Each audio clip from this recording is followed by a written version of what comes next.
I was 18 years old when I got married. I belonged to a very conservative family, a Baloch family, where good daughters never say no to their parents. My father wanted me to get married, and all I said was, if that makes you happy, I'll say yes. And of course, it was never a happy marriage. Just about after 2 years of getting married, about 9 years ago, I met a car accident. Somehow my husband fell asleep and the car fell in the ditch. He managed to jump out, saved himself. I'm happy for him. But I stayed inside the car and I sustained a lot of injuries. The list is a bit long. Radius ulna of my right arm were fractured. The wrist was fractured. Shoulder bone and collarbone were fractured. My whole rib cage got fractured. But that injury that changed me and my life completely was the spine injury. Many people came to rescue. They gave me CPR. They dragged me out of the car. And while they were dragging me out, I got the complete transection of my spinal cord. Those 2.5 months in the hospital were dreadful. I was at the verge of despair. One day, doctor came to me and he said, well, I heard that you wanted to be an artist, but you ended up being a housewife. I have a bad news for you. You won't be able to paint again. Next day, doctor came to me and said, your spine injury is so bad, you won't be able to walk again. I took a deep breath and I said, it's all right. Next day, doctor came to me and said, because of your spine injury and the fixation that you have in your back, you won't be able to give birth to a child again. That day, I was devastated. I started to question my existence. Why am I even alive? So what kept me going was, one day I asked my brothers, I know I have a deformed hand, but I'm tired of looking at these white walls in the hospital and wearing these white scrubs.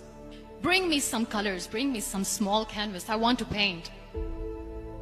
So the very first painting I made was on my deathbed, where I painted for the very first time. What an amazing therapy it was. Without uttering a single word, I could paint my heart out. I could share my story. People used to come and say, what lovely painting, so much color. Nobody could see the grief in it. Only I could. And that day I decided that I'm going to live life for myself. I am not going to be that perfect person for someone. I am just going to take this moment and I will make it perfect for myself. That I'm going to fight my fears. So I wrote down one by one all those fears. And I decided that I'm going to overcome these fears one at a time. You know what was my biggest fear? Divorce. But the day I decided that this is nothing but my fear, I liberated myself by setting him free. And I made myself emotionally so strong that the day I got the news that he's getting married, I sent him a text that I'm so happy for you and I wish you all the best. And he knows that I pray for him today. Number 2 was, I won't be able to be a mother again. And that was quite devastating for me. But then I realized there are so many children in the world, all they want is acceptance. So there is no point of crying, just go and adopt one. And that's what I did.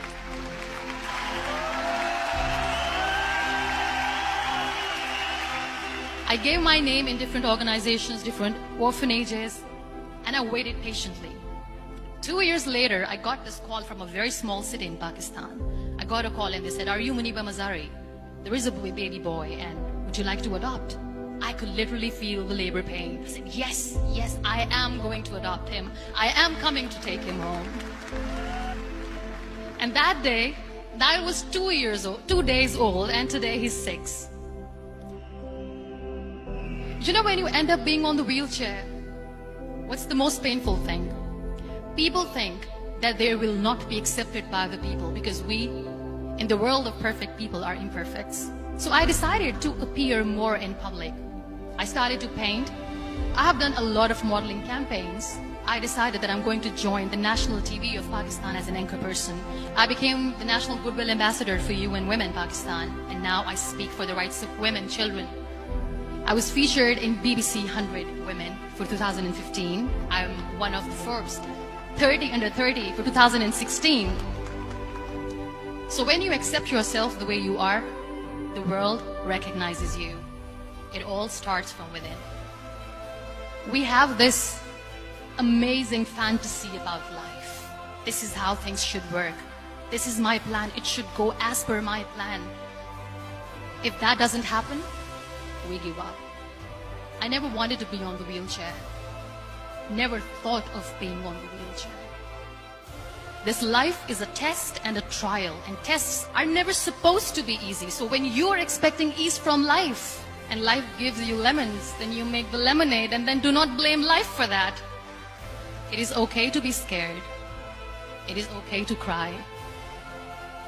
Everything is okay, but giving up should not be an option. They always say that failure is not an option. Failure should be an option, because when you fail, you get up, and then you fail, and then you get up, and that keeps you going.